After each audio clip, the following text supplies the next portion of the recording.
Hello Ghanaians, good morning. So, just last week I heard the education minister, the otherwise very respected Haruna Iddrisu, say that he would not tolerate long hair in senior high schools because, quote, school isn't a beauty contest. Again, I sighed deeply. It wasn't out of surprise, but out of major disappointment.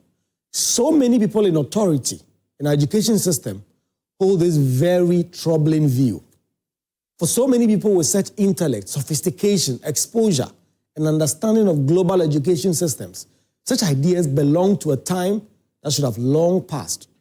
A time when schools were military barracks and not learning environments, when conformity was confused for character, and when fear then masqueraded as discipline. Fellow Ghanaians, we are in 2025. Here we are still policing children's hair as though it is some moral hazard. We are still acting as though a child's length of the hair is what determines the academic excellence or moral compass. How does long hair stop a student from solving an equation? How does a shaved head make anyone more intelligent, ethical, or patriotic even? How did we arrive at this place where the state seems more preoccupied with children's hairstyles than with the declining quality of education, the overcrowded classrooms, underpaid teachers, and the deteriorating infrastructure? Fellow Ghanaians, this is not the first time we're having this conversation. We've been here before, rather painfully, publicly, and shamefully.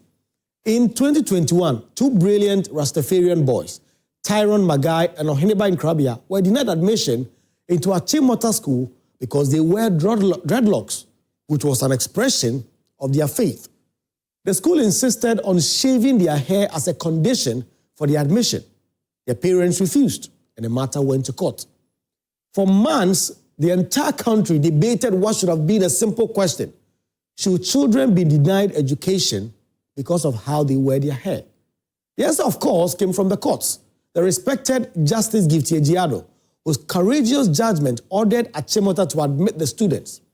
She reminded us that the Constitution guarantees freedom of religion and that no child should be denied education for expressing their faith. It was a landmark decision, and it was a triumph for tolerance and a statement that education must liberate, actually, and not subjugate. And may history be kind to that judge.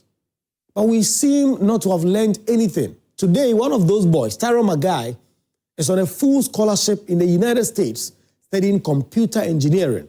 He received offers from several universities abroad, and it's proof, if ever we needed one, that hair does not define intellect. Despite fighting him every step of the way, the Achimota School currently celebrates him and seeks to associate with his success. But just 4 years ago, they did not want him in their school. The same boy who was told his dreadlocks were incompatible with learning is now making this country proud. His story is just one that should prompt all of us to relook some of these things. It is an indictment on our system, on our obsession with conformity over creativity, appearance over ability, and control over critical thinking. The parents of those two young boys must be celebrated. In a country where many people simply will say, leave it to God, they stood their ground. They fought for their sons, for justice, and for every Ghanaian child who might one day face discrimination in the name of discipline. They did what too many of us are afraid to do, to stand up to a system that is outdated, oppressive, and frankly lazy. May history be kind to them too. Fellow Ghanaians, why are we still here? Why is it that decades after our independence, our educational institutions still cling to colonial relics that were never designed to produce thinkers, but just obedient clerks? The hair rule of the history of that is a hangover from British missionary schools that equated uniformity with civility. It was about control, not character molding. It was building compliant subjects, not creative citizens. But this country is not more a colony. It's no more a colony. And we are supposed to be raising leaders, innovators, and problem solvers, not robots who follow instructions without question. Even if we were to entertain the argument that strict appearance builds discipline, the question remains, discipline for what? If shaving one's head or keeping one's short hair build discipline, this country will be the most disciplined nation on earth. You go to parliament, so many Sakura, but what do we see? We have so many shaved and polished people in appearance who steal with impunity. They lie without shame, and they destroy the very institutions they've sworn to protect. We have ministers and public officials who attend church and mosque so regularly, yet they misuse public funds. They break the procurement laws and they betray public trust. How does hair fit into the moral equation? So when I see headlines like the one the education minister made over the weekend, talking about how, quote, we will not tolerate long-haired SHS, I cannot help but think of our misplaced priorities. Our schools are under-resourced. Science laboratories are empty. Teachers are leaving in droves because of poor pay and working conditions. In fact, in some communities, students still study under trees. And yet our national conversation is about hair length. That is not leadership. It is a distraction. Honorable Haruna Iddrisu, the Ministry of Education should be focused on reforming our curricula to equip students with critical thinking, civic values, and employable skills. It should be investing in teacher innovation, infrastructure and innovation. It should be leading a campaign to make science and math more appealing, to break the digital divide and to ensure that no Ghanaian child is left behind. This is where the energy must go. It must not go to barber shops and inspection mirrors. And these small, seemingly harmless restrictions are dangerous because they often grow into institutional intolerance. Today it is hair, tomorrow it is religion, then it's gender, then soon it becomes an entrenched system of discrimination. We are already seeing it in some of our most prestigious schools, like Wesley Girls.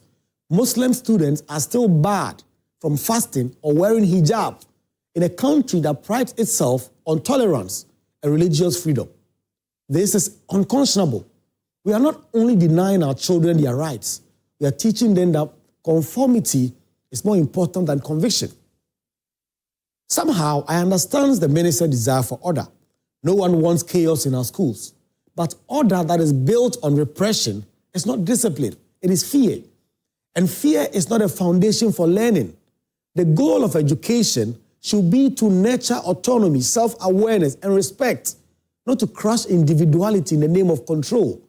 The truly disciplined student is not the one who obeys blindly, but the one who understands why rules exist and follows them out of respect, not compulsion.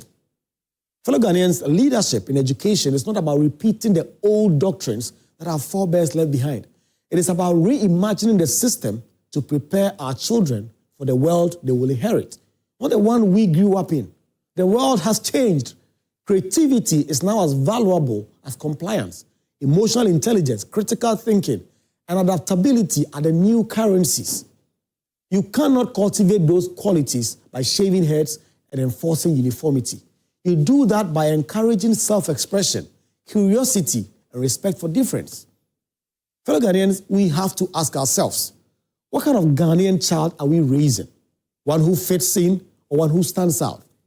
One who obeys rules without question or one who questions rules that makes no sense? If we want to build a country of innovators, of reformers, and of thinkers, then we must allow our children to think differently, look differently, and still belong. Education Minister Haruna Iddrisu, I beg you, this is not the hill to die on.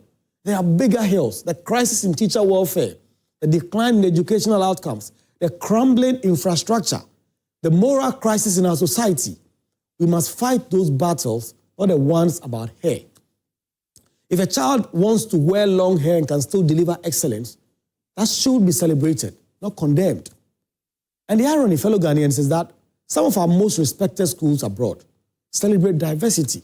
They encourage individuality because they know that real discipline is not conformity, but character.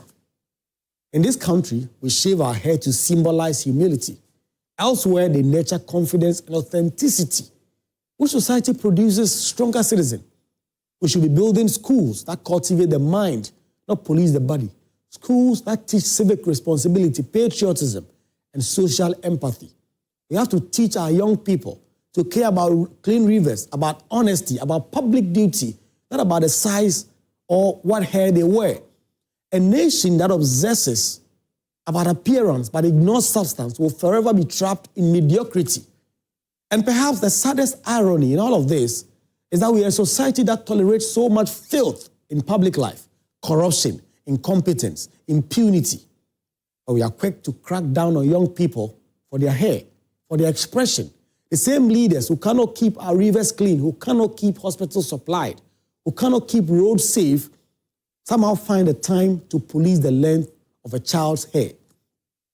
It is almost poetic in its absurdity. Our education system has for decades been designed not to nurture thinkers, but to manufacture conformity. From basic school through to the university level, children are trained to follow rules, memorize notes, and then regurgitate the same nonsense. Not to question, not to create, not to imagine. Schools have become factories that are producing perfectly obedient but utterly uninspired products. The child who asks too many questions is labeled stubborn, arrogant. The one who challenges authority is called disrespectful. And the one who dares to be different is punished until they learn to shrink into sameness. By the time they grow up to reach adulthood, the spark of creativity that could have built nations is snuffed out. What we have are timorous souls who fear questioning, who pass through school but not through education. We emerge as adults that are conditioned to obey, not to innovate. And this plague of uniformity is now creeping into even our universities, institutions that should be bastions of free thought, expression. Imagine in 2025, public universities like UPSC are dictating to students what they can or cannot wear. They are banning piercings, anklets, and hairstyles as if it was some boarding school for adolescents in the colonial period.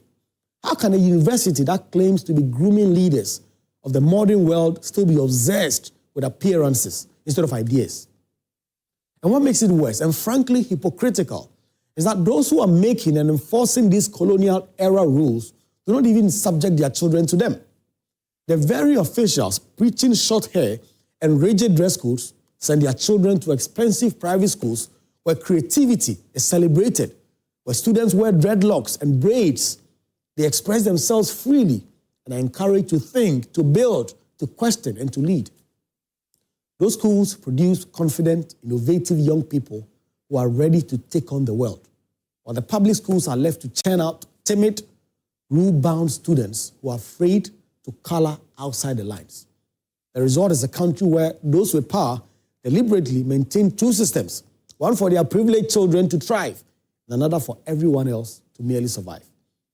So fellow Ghanaians, we cannot keep doing the same thing and expect different results. If you want a new Ghana, we must start with thinking that values substance over spectacle, liberty over control, and purpose over pretense. The schools that will shape the next generation must be places where young people are taught to reason, not just to obey. Let the education ministry focus on the fundamentals, better teacher training, adequate resources, equity in placement, science and innovation programs, and civic education. Then let our schools be safe havens for diversity, not factories of conformity. We have to build minds, not mold mannequins. To the minister and those of those people who still think that we cannot allow this, and this is said with love and respect, this country needs you to lead a revolution in education. If we are to shape children into disciplined, patriotic, and creative citizens, then we must show them that freedom and responsibility are not enemies. That is how nations rise, not by policing children and how they appear. Good morning, fellow Ghanaians.